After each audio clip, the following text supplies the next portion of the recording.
Hi, this is Daniel. I serve as a spokesperson for Nehemiah Reset. Today I want to continue the talk on indoctrination in our educational classrooms. Across the United States, parents are increasingly alarmed by what they perceive as ideological indoctrination replacing education in our public school systems. While schools should be places of academic learning and critical thinking, many have become battlegrounds where progressive ideologies are being promoted at the expense of fundamental educational principles. This video is the fourth in a multi-part video on indoctrination in the classroom. In this video, we start the discussion with the legal landscape. How do you fight indoctrination in the courts?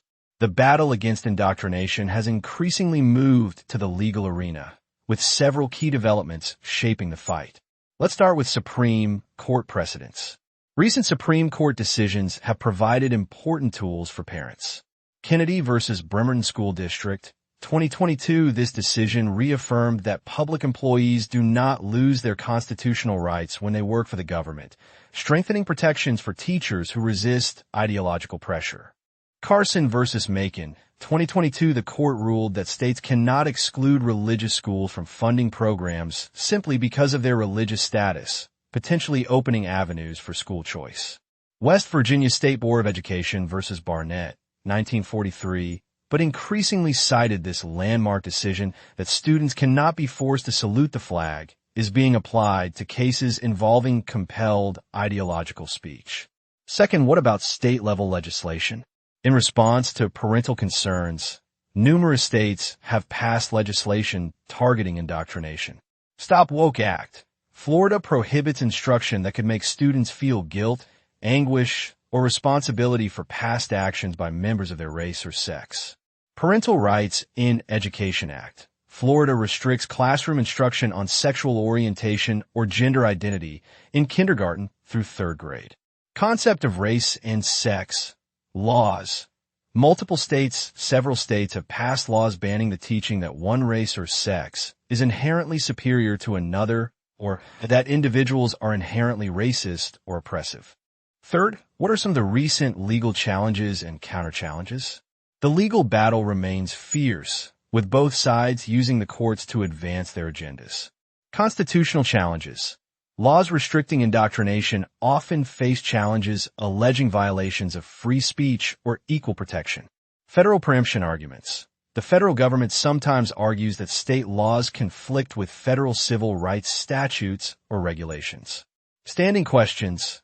Courts frequently debate whether parents have legal standing to challenge curriculum decisions, creating procedural hurdles to addressing indoctrination. The media's role. Amplifying or obscuring indoctrination. Media coverage of educational issues plays a crucial role in shaping public perception and political response. Narrative framing. How media outlets frame the debate significantly influences public opinion. Parents' rights versus book banning. Conservative outlets typically frame the issue as parental rights, while progressive outlets often frame it as censorship or banning books. Indoctrination versus inclusive education. The same curriculum is described in dramatically different terms depending on the media source's perspective. Individual case focus. Media often focus on individual cases rather than systemic issues, making the problem appear isolated rather than widespread. Coverage disparities. Different types of incidents receive dramatically different levels of media attention. Underreporting of curriculum content. Many mainstream outlets provide minimal coverage of specific curriculum content that concerns parents. Overemphasis on emotional confrontations. Viral videos of heated school board meetings receive disproportionate attention compared to substantive policy discussions. Geographic bias. Issues in certain states, like Florida or Virginia, receive national attention, while similar problems elsewhere go unreported. Social media dynamics. Social media platforms have transformed how educational issues are discussed and debated. Algorithmic amplification. Content that generates strong emotional responses, often negative. Echo chambers. Both sides of the debate increasingly exist in separate information ecosystems with little cross-pollination. Deplatforming. Parents and teachers who speak out against indoctrination sometimes face content moderation or account restrictions on social platforms. Are there any economic implications beyond educational costs? The indoctrination movement has significant economic consequences that extend far beyond education budgets. First, there are workforce development concerns. Employers increasingly express concerns about graduates' readiness for the workforce. Skills deficits. Employers report that recent graduates often lack basic skills in critical thinking, writing, and mathematics. Ideological rigidity. Human resources professionals note increasing difficulty with employees who cannot work with those holding different political views. Conflict creation. Progressive education's emphasis on identity politics sometimes creates workplace divisions and conflicts over microaggressions and privilege. Employers are also concerned about the shift away from meritocratic principles threatens American innovation. Risk aversion. The emphasis on avoiding offense and conflict discourages the bold thinking necessary for breakthrough innovation. Merit suppression. When advancement is based on identity factors rather than merit, talent is not efficiently allocated. Global competitiveness. As other nations continue to emphasize rigorous academic education, America's ideological focus threatens our competitive advantage. Another concern is that the indoctrination movement may ironically exacerbate the very inequality it claims to address. Class-based reservations. Wealthy families can escape indoctrination through private schools while low-income families remain trapped in failing public schools. Credential inflation. As academic standards decline, credentials become less meaningful, potentially harming those who cannot rely on family connections for employment. Regional disparities. Areas with more ideologically driven schools may experience economic decline as businesses and families relocate to regions with better educational options. Another area of concern is the psychological impact on childhood development. Beyond academic and civic consequences, indoctrination fundamentally alters the nature of childhood. 1. It starts with the loss of innocence. The premature introduction of adult concepts robs children of their natural developmental timeline. Sexualization. Early introduction of explicit sexual content and concepts accelerates sexual awareness before children are developmentally ready. Political awareness. Young children are taught to view the world through political lenses before developing the capacity for nuanced understanding. Existential anxiety. Climate education often presents apocalyptic scenarios that create anxiety and helplessness in children. 2. It also disrupts students' identity formation. Natural identity formation processes are disrupted by ideological programming. Gender confusion. Teaching that gender is fluid and disconnected from biology creates unnecessary confusion during critical developmental stages. Race obsession. Constant emphasis on racial categorization teaches children to view themselves and others primarily through racial lenses. Collective versus individual identity. Progressive education emphasizes group identity over individual character and personality development. 3. The indoctrination in the classroom results in resilience undermining. The focus on systemic oppression rather than individual agency undermines psychological resilience. Helplessness training. Teaching that success is primarily determined by systemic factors rather than individual effort creates learned helplessness. Victimhood identity. Children are encouraged to adopt victim identities rather than developing problem-solving skills. Emotional fragility. The emphasis on emotional safety and trigger warnings prevents development of normal coping mechanisms. How are these issues handled internationally? Understanding how other nations handle education provides valuable perspective. In the case of the Asian education systems, countries like Singapore, South Korea, and Japan offer alternative models. It is amplified by engagement-based algorithms. Academic rigor. These systems emphasize academic excellence and subject matter mastery over ideological concerns. Respect for authority. Teachers are respected as authorities rather than treated as facilitators of student-directed learning. National cohesion. Education emphasizes shared national identity rather than group differences.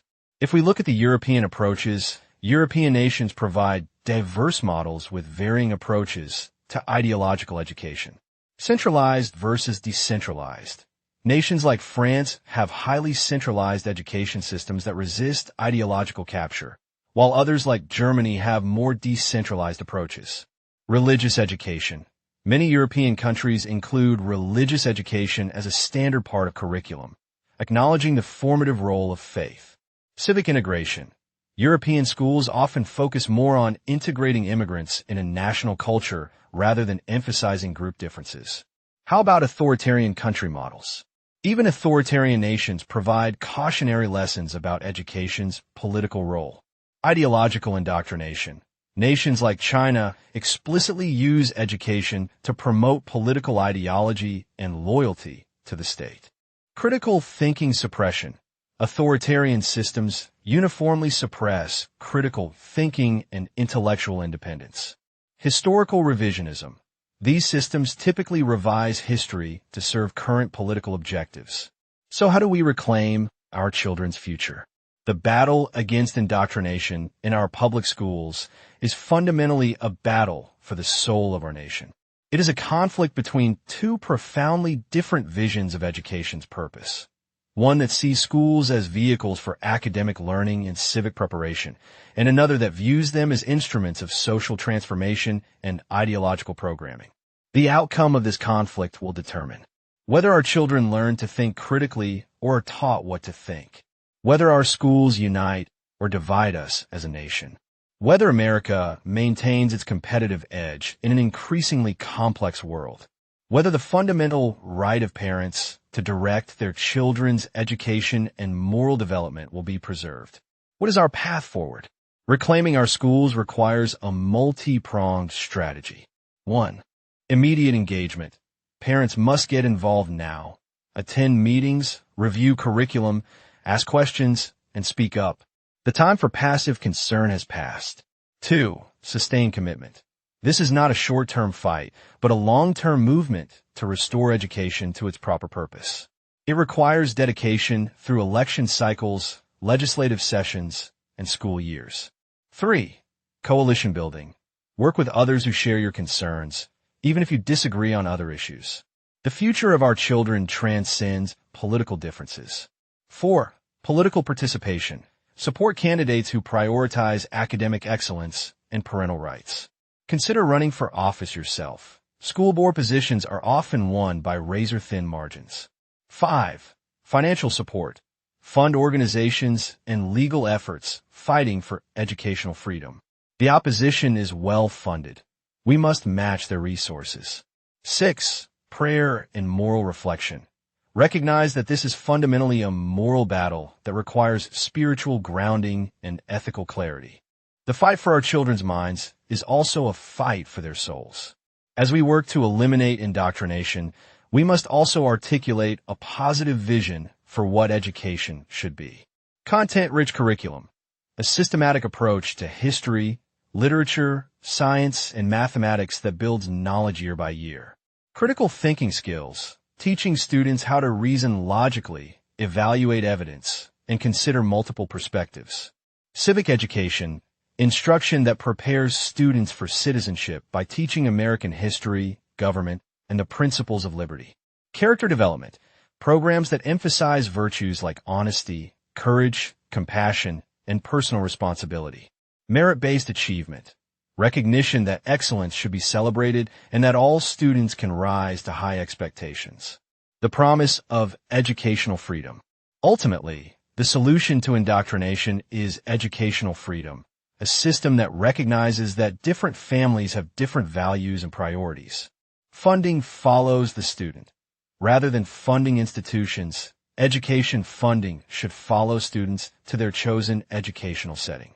Diverse options. Parents should have access to public charters, private schools, homeschooling options, and hybrid models. Quality through transparency. Rather than top-down regulation, ensure quality through standardized testing and public reporting of objective performance metrics. Local control. Return decision-making authority to parents and local communities rather than distant bureaucrats and ideologues.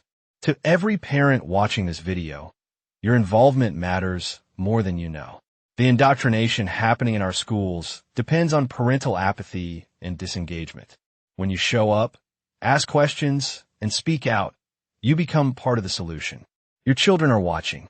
They need to see you stand for truth and academic excellence. They need to know that their education matters enough for you to fight for it. The courage you demonstrate in defending their right to a proper education will become part of their character formation. This is not a partisan issue. It's a parental one. Whether you're Democrat or Republican, liberal or conservative, you have the right and responsibility to direct your child's education and moral development. The schools work for you, not the other way around. What is the indispensable role of parents? No one cares more about your child's future than you do. No teacher, no administrator, no politician, no curriculum developer has your child's best interests at heart the way you do.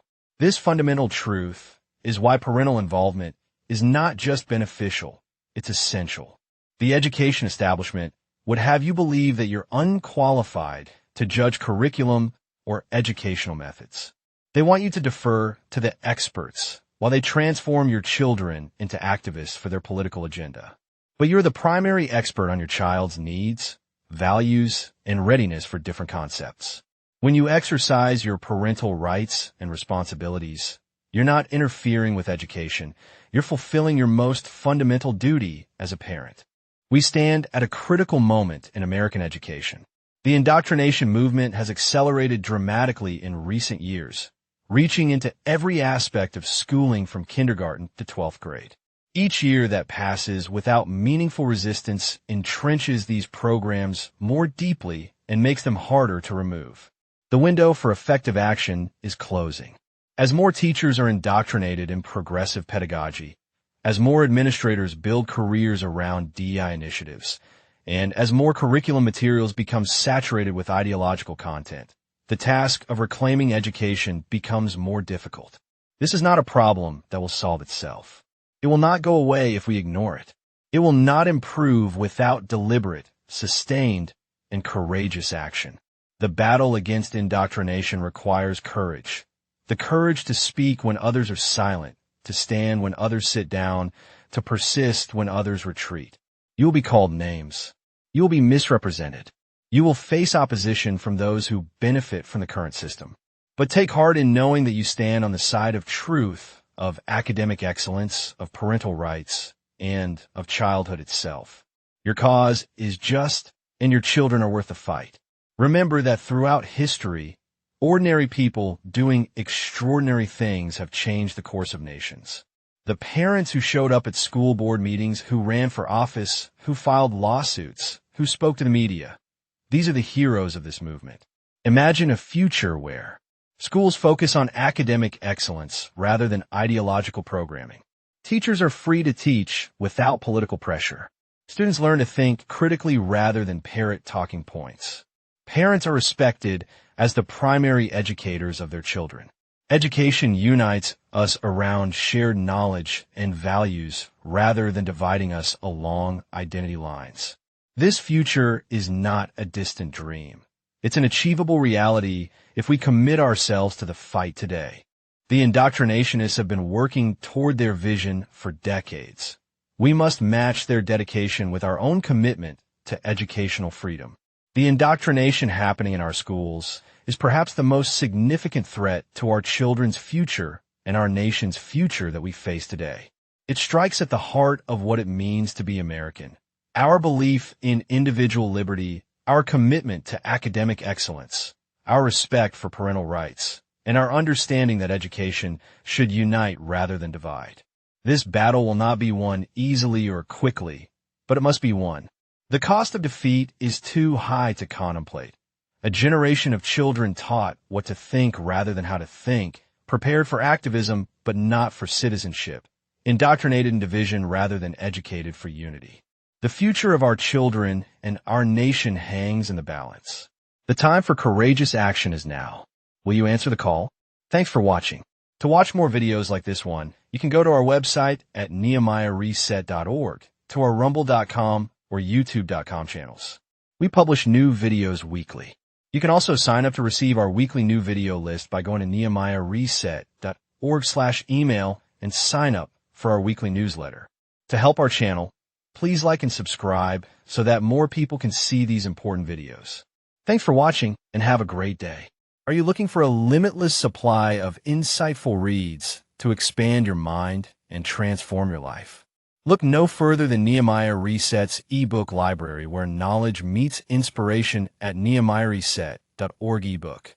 Go there today to discover a wealth of valuable resources to help you on your personal and professional journey to build a biblical worldview. Learn more about the Bible and how culture is impacting your worldview. Again, the ebook library is located at nehemiahreset.org ebook. Hope to see you soon. My name is Daniel. I am one of the spokespersons for Nehemiah Reset. The prior video was sponsored by Nehemiah Reset, a 501c3. Our mission is to assist Christians in developing a biblical worldview as it pertains to relevant cultural and biblical issues. We seek to inform Christ's followers, equip them, and mobilize them in action to vote for their biblical values and actively engage in our We are also committed to help Christians and non-believers to develop a better biblical view.